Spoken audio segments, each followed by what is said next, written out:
What's up, guys? It's that time again, another episode of Modern Meta Breakdown. So it's been a little bit since we've done some episodes. There's been some GPs, there's been a lot of opens, and a lot of stuff happening in the modern scene, and we've started to come to terms with the fact that Jace is good, Bloodbraid's good, but they're not broken, right? We're still seeing a variety of decks hanging out in the top 8, and it's not just the same decks over and over and over again. So this is awesome to see that Modern is, flourishing and in a good position at this point. Who knows, though, in a couple months, things always like to shift and change. So, the cards have been unbanned for a little bit. We've seen some different decks, and we're starting to see some decks come back that weren't really around for a little bit. Like, this is a deck that, when you think about Modern and decks that have been in the scene forever, like, you can think about, oh, right, there's those Jund-based decks. Sometimes they do better. Tron, okay, sometimes they do better. Sometimes they do worse. This is another one, Affinity, right? It's always been around. Sometimes it does better. Sometimes it does worse. A lot of it is dependent upon what the meta is and how the sideboards are shaped up to be, right? If you have a lot more artifact hate in your board, Affinity's not going to do as well. It's really a deck designed to do really well game 1, get in there, get that win, and then it's got to play that sort of catch up in game 2 and 3 post board state where you have a lot more removal against it, and it's got to try to pick up the wins there. So it's a really unique deck and takes a lot of strategy to be able to pilot it.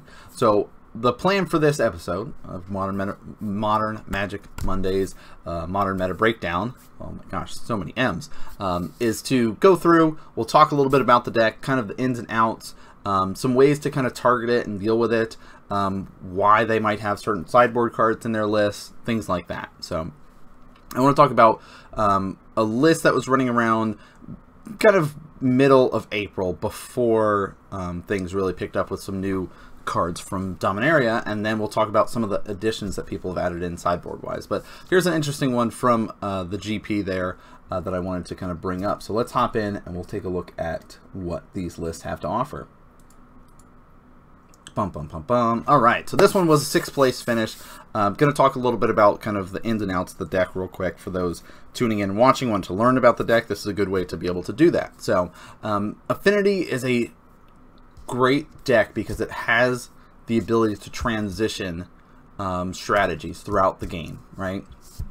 You can start out with this go wide strategy where I'm going to blanket the board with creatures, going to buff them up, and then I'm going to just kind of kill you with numbers, right?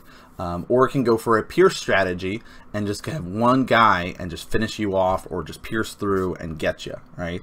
So we're going to talk a little bit about the kind of go wide stuff available. So there's 2 big creatures that help with the go wide. There's one, I guess 3 that if you think about of like this overall go wide strategy and buffing, right? Like Signal Pest is one of them, right? It's easy to get out onto the battlefield because it only costs 1 mana. It's a 0/1, right? Okay, that's not scary. Why should I be worried about this? Well, it's that battle cry ability, right? So when this creature attacks, each other attacking creature gets +1/+0 until the end of the turn, and he pretty much flies, right?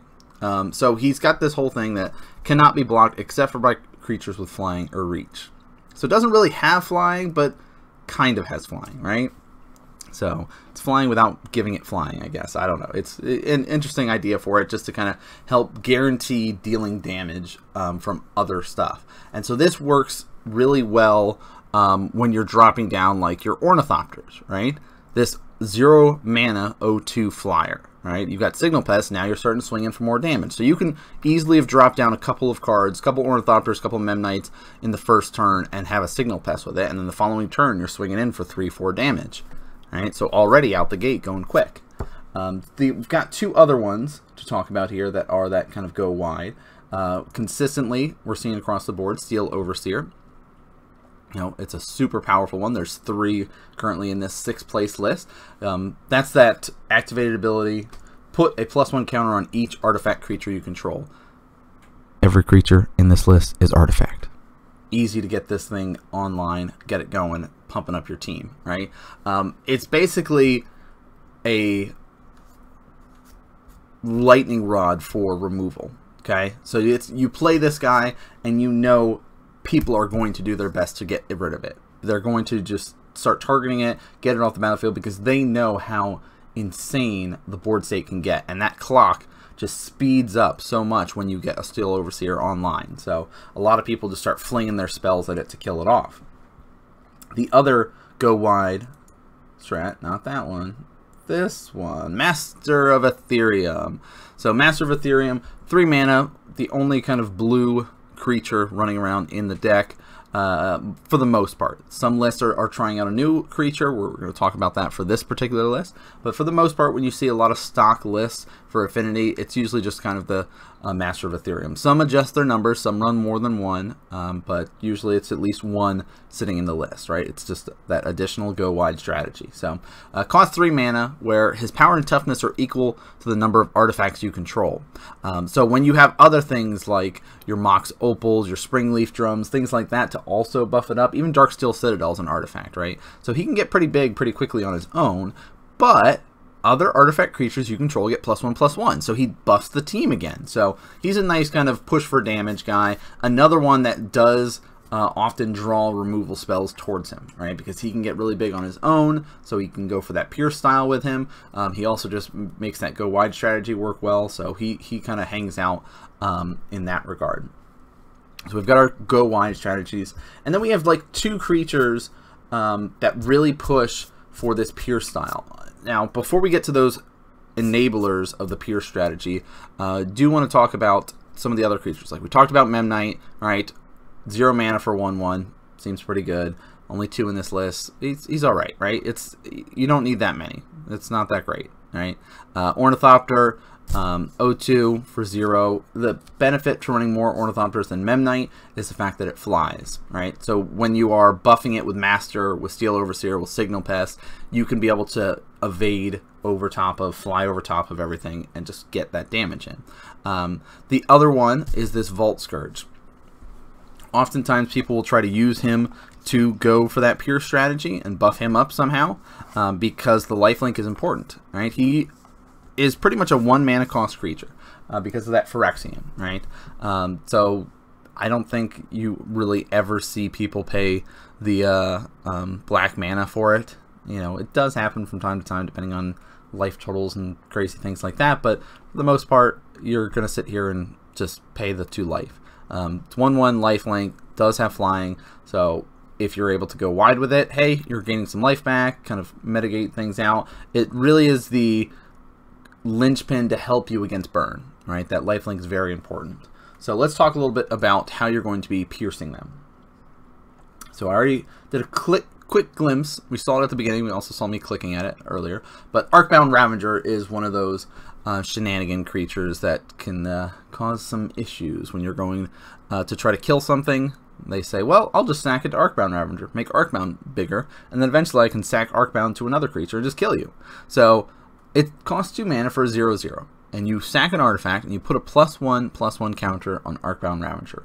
Now, Arcbound enters with 1 counter on it already because he's got that modular 1. So whenever Arcbound dies, you get to put its +1/+1 counters on target artifact creature. So whichever one you want, you get to assign. And this works really well with the man lands that the deck has available, which we'll highlight in a little bit. So they start blowing stuff up, killing things, you can just sack things off and just transfer the potential damage onto something else, right? You could also kill somebody outright if things go a little bit haywire during combat and people are not paying as much attention, maybe the way that they're flinging their removal, maybe they tap themselves out the wrong way, and you can just sack your board and just kill somebody, right? That pure strategy is quite effective. All right, so one other that we're seeing a lot more, there's 3 in this list, and you know that is kind of where it's at. But previously it's been less. You know, some people have run 2, you know, but 3 is kind of where we're at right now in the meta. X-Champion is just, you know, 3 mana 2/2, doesn't seem too scary, right? No, seems fine until you read that Metalcraft, right? So with the Metalcraft here, X-Champion has protection from all colors as long as you control 3 or more artifacts. So he's unblockable, right?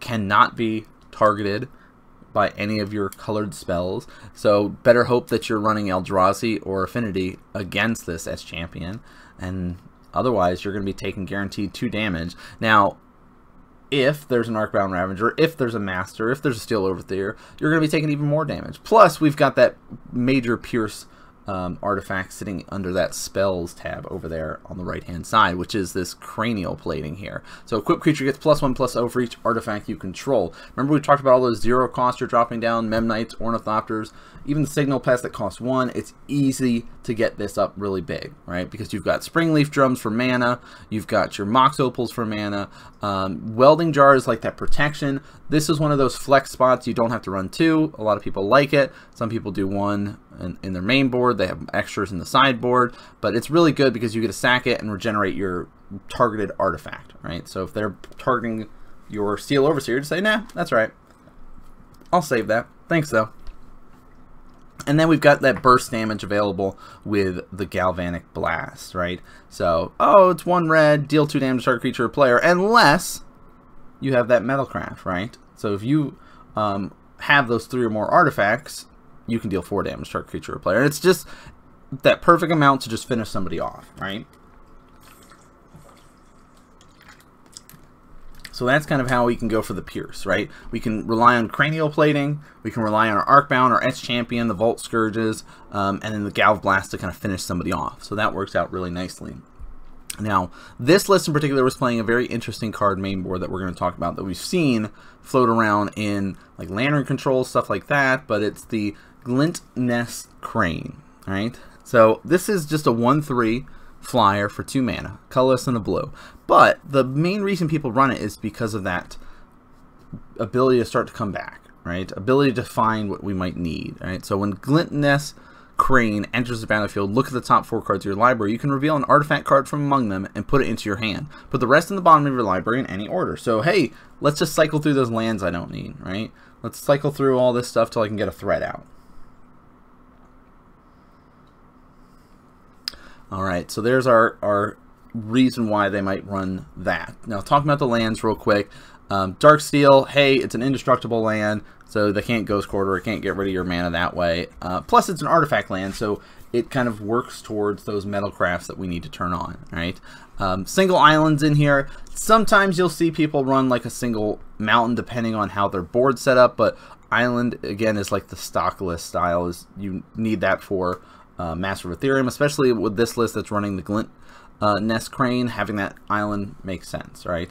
Spire of Industry is now the new thing over Glimmer Void because, hey, Glimmer Void, if I lose my board, I lose my lands too. So we don't want that. So this taps for a colorless, which most of the cards in here are colorless, but you can pay 1 life and add 1 mana of any color to your mana pool. Activate this ability only if you control an artifact. Otherwise, it just taps for mana. So seems pretty good, right? People like that. And then our man lands. Blink Moth, good old Blinky here. Taps for 1 colorless, just like pretty much every other land we've got. But you can pay 1, and Blink Moth Nexus becomes a 1/1 Blink Moth artifact creature with flying until the end of turn. It's still a land. You can also pay 1 and tap Blink Moth to give target Blink Moth creature +1/+1. You can also buff up the Ink Moths and stuff, right? So there's fun stuff with that. So the other thing too is you could tap it for a mana and activate it as a creature to increase your damage for Cranial Plating, right? You could tap it to activate itself to sack it to Arcbound, right? There's different things that people can do that you might not have thought about when you're sitting down against the deck. So you have to keep in mind that if they are keeping their man lands untapped, there's a good chance that maybe they're just waiting to activate that Steel Overseer and activate that to just make it bigger, right? So you have to be careful about that. The other one is the Pierce ability of Ink Moth. Hey, things aren't going so well, I'm just going to deal 10 damage to you with this Ink Moth Nexus and kill you that way because Ink Moth does have Infect. So, same kind of deal, taps for 1, pay 1 mana, Ink Moth Nexus becomes a 1/1 Blink Moth, artifact, creature with flying, and Infect until the end of turn, still land. So there is that aspect to kind of pierce them out. So, talking sideboard stuff real quick before we hop into the other list, because the other list has a more interesting sideboard. I did want to highlight this list first because of the fact that it had the Glint Nest Crane. So you can see a lot of one-ofs, and that's kind of consistent with a lot of these types of lists, right? So Grafdigger's Cage, right? Relic. So Grafdiggers, again, it's like Coco strategies, graveyard strategies, works out really well. Relic, great against graveyard strategies. Hey, you're running into Storm, you're running into Control, things like that. I can run Relic. Torpor Orb's cool. Don't always see it as much. Oh, okay. You don't want to show up. Oh, fine. Don't show up then. Etch Champion, again, 3-in-1. Just the extra ability to stick around is important. There's a lot of colored creatures running around, especially with the Jund and everything like that. Another Master. Let's go wide again. Makes sense. The grid here is something you see a lot of in lists that are running heavy in artifacts. It's just that sort of, hey, the game's gone long and grindy. How can I help close things out? How can I lock out things against those 1 toughness creatures? You know, that's a good way to do it because you can tap 2 untapped artifacts, and this deals 1 damage to target creature or player. Right, so there's 2 of those hanging out there. 2 Ancient Grudge, artifact removal. The flashback's not that hard because you have Spire of Industry, you have Mox Opals, you have Springleaf Drums. Easy, right? So that flashback just basically you get to destroy 2 artifacts. Seems pretty good. Ceremonious Rejection, counter target colorless spell, mirror matchup, Eldrazi, Tron, all that sort of stuff. Let's just get rid of it, right? Dispatch is in here. Doesn't want to show us the card apparently. Spell Pierce, yeah, it's just more counterable stuff. It makes sense. Like the more counter spells you have to kind of help you out is nice. And then we've got our Wear and Tear again, more removal. It's the destroy artifact or destroy enchantment. The enchantment hate is nice. It's not always often that you have something like that. I do want to hop back real quick to like Dispatch, even though it's not loading up for us. You know, that's the kind of Path to Exile card with when you have Metalcraft, right? It either it just taps it for 1 white, or if you have Metalcraft, you will exile that creature. So that's pretty nice. So having that ability is pretty good. The Torpor Orb deals with creatures entering the battlefield, right? It doesn't cause abilities to trigger. So like triggered abilities won't happen off of that. So, you know, this nice variety of cards in this list. I like the Glint Nest Crane as an addition. You know, it seems to be good. I think there's better stuff now that people can sideboard in instead of having that. But if you, again, you have that flex spot available that if you want to run that, go for it. The other list that I wanted to talk about has some interesting sideboard cards. So this one not running the main board Cypher or Crane there, Glint Nest Crane. The rest of it is pretty similar, right? The 3 Etch, 1 Master, 2 Memnite, 4 Ornithopter, Pest, Steel Overseer, Vault Scourge, cool. Cranial Plating, Drum, Jars, 2 of them, 3 Galv Blast, 4 Mox Opal. The other thing, though, this one is running a... Wow. Website doesn't really want to work. It doesn't even want to show mountains. It's running 1 mountain, 1 island, only 3 spires this time. But the real reason is because we got some new Dominaria cards in the sideboard that I wanted to talk about. Dampening Sphere is in here. Now, this card is legit, okay? Costs 2 mana. If a land is tapped for 2 or more mana, it produces 1 colorless instead of any other type of or amount, right? So if you're playing against Tron, this shuts them down. Hey, here's your 3 lands that tap for 7. No. Those actually tap for 3 mana. You have to play fair now. Sorry. No more big mana strategies for you. Each spell a player casts costs 1 more to cast for each other spell that player has cast this turn is another nice addition in there. Because that is also kind of this little like, hey, I see you, Storm. I see what you're doing.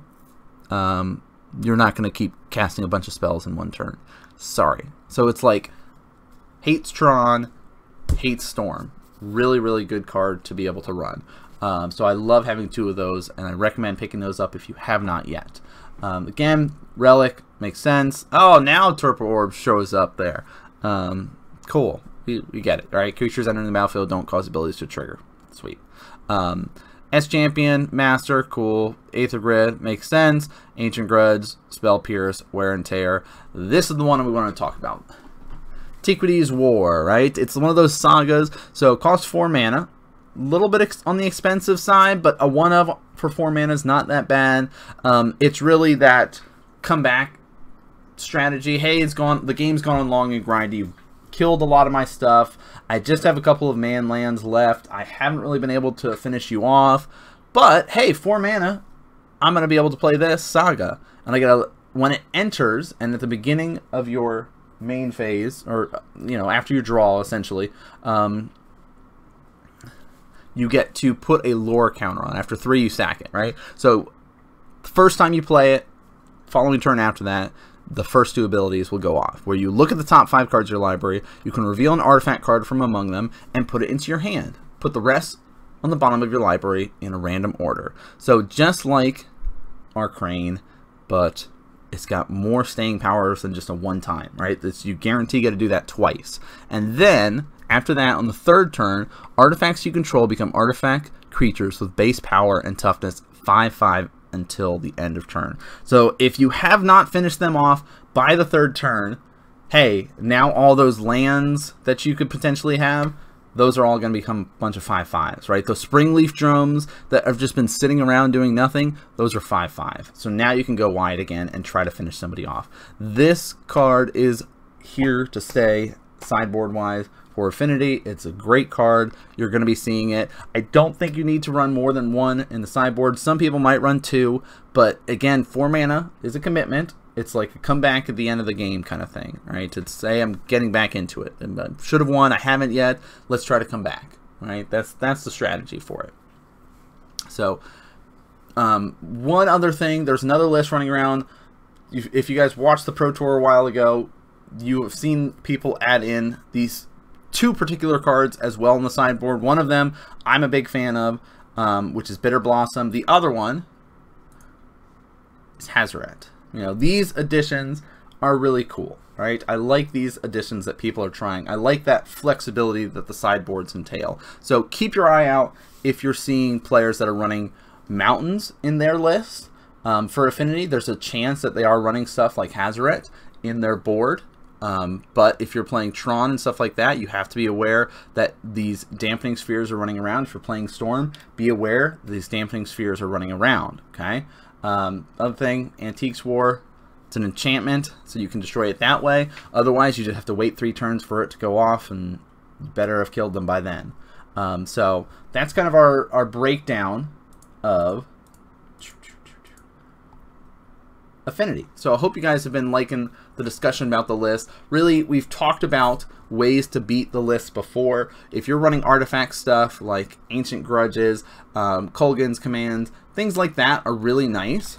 But the single targeted stuff helps. But again, we talked about the pure strategy that can go for. You have to be careful about it. Really, when people are not running Stony Silence, which is that activated abilities of artifacts can't be activated, Affinity does so much better. And so that's kind of where we're at. That's another reason why we saw the Ironworks combo win a GPs, because people aren't really running an anti-artifact card like that. They're more single-targeted stuff. So because that's the case, Affinity seems great right now. It's a nice, fast, consistent deck.